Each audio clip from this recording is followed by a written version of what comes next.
La vie est drôlement faite. Comme le rappelait à l'instant mon collègue Jérémy Redler, il y a précisément un an, lors de son hommage à Jacques Chirac, dans cet hémicycle même, Claude Goesgen disait « L'hommage est un exercice difficile, un exercice qui n'est pas le jugement ». Eh bien, je prends aujourd'hui toute la mesure de ces propos. Nous ne sommes pas là ici pour juger de la politique de Claude Goesgen, nous sommes là pour rendre hommage à l'homme, à celui qui toute sa vie a servi la République et a servi notre ville.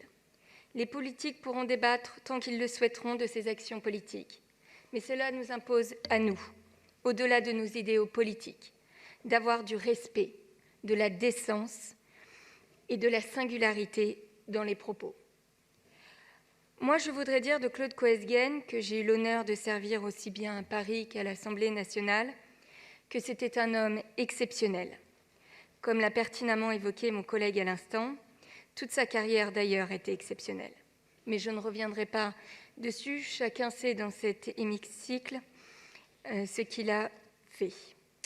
D'origine bretonne, Claude Goesgen est né à Toulon. Très jeune, il part faire ses études à Paris, au lycée Henri IV, comme potionnaire.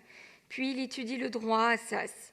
Après son doctorat, il se dirige vers une carrière universitaire où il fut maître de conférences, puis doyen de la faculté, inspecteur général de l'éducation nationale et enfin recteur d'académie. Son chemin croise ensuite celui de René Monory et de Jacques Chirac, et le voilà désormais lancé dans une carrière politique. Ses facultés intellectuelles, sa culture encyclopédique, sa connaissance de l'histoire et de la littérature, ses talents d'orateur, il les a mis au service de la politique et de la République. Son indépendance d'esprit, sa liberté de ton, son goût du débat et de la confrontation des idées, son verbe haut, précis et tranchant, ont forgé l'image d'un personnage intransigeant et dur. C'est vrai qu'il avait un fort caractère, c'est vrai qu'il pouvait être impulsif, c'est vrai aussi qu'il savait hausser la voix et parfois être sévère. Mais n'est-ce pas là le propre du combat politique ? Il faut dire que très tôt, il a dû apprendre à se débrouiller et à se battre. Issu d'un quartier populaire de Toulon, Claude Goesgen n'était pas le fils de l'empereur de Chine, comme certaines personnes malveillantes aimaient à le dire. Cela le faisait d'ailleurs bondir et l'insurger. Claude s'est construit tout seul, à la force de son travail, grâce à son courage et sa détermination. Il a quitté très jeune sa terre natale et ses proches pour étudier à Paris. Studieux, il a su mettre toutes les chances de son côté pour acquérir de la culture et se créer lui-même des réseaux. Il a connu la misère de la vie étudiante à Paris. Il n'a jamais oublié d'où il venait. Toute sa vie, il l'a dédiée à la cause nationale et républicaine. Toute sa vie, il a servi le peuple français, les Parisiennes et les Parisiens. Claude Goesgen était un homme de terrain qui aimait aller à la rencontre des autres. Il aimait profondément les gens et il me le répétait souvent. Claude était en toute hypothèse un humaniste. Il a d'ailleurs prouvé à maintes reprises, en défendant des communautés persécutées comme celle des chrétiens d'Orient ou encore des yézidis, en luttant contre l'obscurantisme et l'antisémitisme. Claude était dévoué aux causes qu'il croyait justes. Homme droit, sincère et de conviction, il n'avait pas peur de bousculer la bien-pensance et le politiquement correct.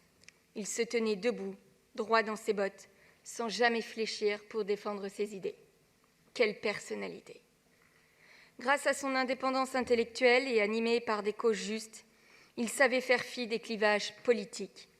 Je me souviens, Madame la maire, en pleine campagne électorale, lors d'un événement de la communauté juive au Palais des Congrès, revoir Claude vous chercher en vous prenant par la main pour vous faire monter sur scène, levant vos mains vers la foule et clamer à quel point vous y étiez formidable et solidaire de la communauté.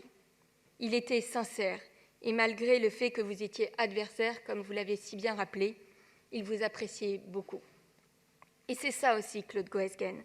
C'est un homme de cœur, doté d'une vitalité exceptionnelle, un bon vivant, sensible et généreux. Et nous sommes nombreux à pouvoir en attester. La vie est faite de belles rencontres, J'ai eu la chance de rencontrer Claude Goesgen, avec qui et grâce à qui j'ai fait mes premiers pas en politique.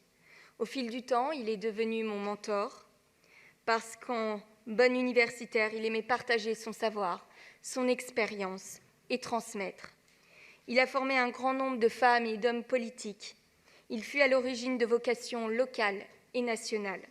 Transmettre, encourager et aider sont la prééminence des grands hommes politiques. Claude Goesgen était un grand homme politique. Il a fait indéniablement partie de ces personnages qui marquent ce qu'ils croisent. Si l'on se souviendra de l'homme politique, si l'on se souviendra tous du combattant politique hors pair, j'aimerais que l'on se souvienne aussi de l'homme remarquable qu'il était, de sa gentillesse et de sa bonté.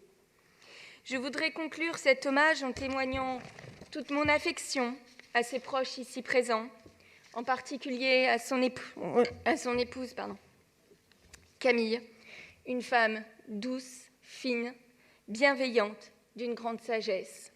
À son fils Olivier, un être sensible qui a hérité de la générosité de son père, et à son deuxième fils, Gilles, qui ressemble à bien des égards à son père, de par son caractère, sa vivacité et son aura. Toutes mes pensées vont à eux, et bien sûr à notre cher et regretté Claude Goesgen, qui va beaucoup, beaucoup nous manquer.